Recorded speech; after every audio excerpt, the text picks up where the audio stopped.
Hi అండి. ఈరోజు జ్యూసీగా బూందీ లడ్డూలు ఎలా చేసుకోవాలో వీడియోలోకి వెళ్ళి చూద్దాం.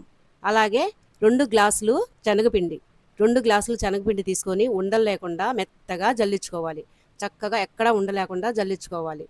అలాగే శుభ్రంగా జల్లించిన తర్వాత ఒక హాఫ్ గ్లాసు బియ్య పిండి కూడా వేసుకోవాలి. ఎందుకంటే క్రిస్పీగా బాగుంటాయి. అలాగే హాఫ్ గ్లాసు బియ్య పిండి కూడా వేసి తర్వాత సాల్ట్ ఒక అర స్పూను సాల్టు, అలాగే కొంచెం కొంచెం అంటే చిటికెడు సోడా ఉప్పు పొంగటానికి, బూందీ పొంగటానికి కొంచెం అంటే కొంచెం వేసుకోవాలి. అలాగే షుగర్ వచ్చి 3 గ్లాసులు వేసుకోవాలి 2 గ్లాసులకి. మా ఇంట్లో ఎక్కువ షుగర్ తింటారు కాబట్టి 4 గ్లాసులు షుగర్ వేసాను. మీరు 3 గ్లాసులు అయినా వేసుకోవచ్చు. అలాగే అలా కొలత వేసుకొని చక్కగా ఈ పిండి కలిపి పెట్టుకోవాలి.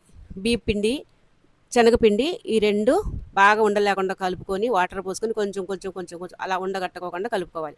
కలుపుకొని అలా జారుడు వచ్చేదాకా అలా చూసుకొని శుభ్రంగా కలిపి అక్కడ ఒక 10 నిమిషాలు పెట్టుకోవాలి. తర్వాత ఈ షుగర్ కొలిసాం కదా, ఆ షుగర్ అంతా దీనిలో వేసేసి దీనిలో గ్లాసు వాటర్ అలా తడిసేదాకా, షుగర్ అలా తడిసేదాకా అలా నానబెట్టుకుంటే మనకి తొందరగా కరిగిపోయింది, పాకం వస్తుంది. ఈలోగా బూందీ మనం రెడీ చేసుకుందాం. బూందీ ఆయిల్ వేసుకుందాం.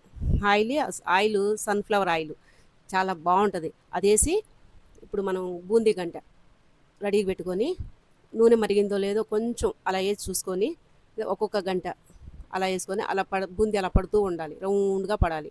అది అలా పడుతుందో లేదో చూసుకొని కలుపుకోవాలి. మనం అలా కొంచెం కొంచెం వేసుకొని అది బాగా వేగేదాకా ఉండకుండా ఒక ఒక ఒక 30 సెకండ్స్ ఉండి ఆ తర్వాత అలా క్రిస్పీగా కొంచెం వేగితే చాలు. కొంచెం వేగిన తర్వాత తీసుకోవాలి, ఎందుకంటే ఎర్రగా అవ్వకూడదు.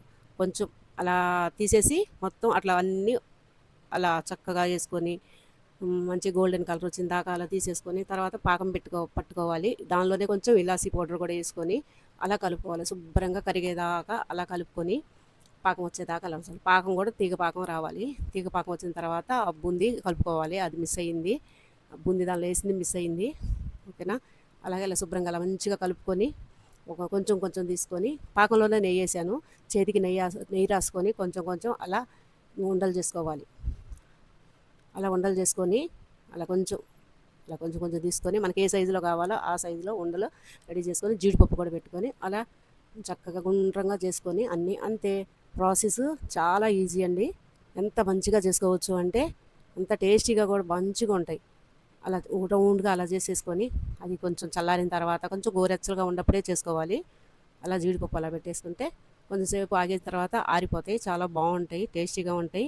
పాకంలోనే నెయ్యి వేసానండి నేను, పాకంలోనే నెయ్యి వేసాను. కొంచెంసేపు బూందీ దానిలో పోసి నానబెట్టి ఉంచేసాను.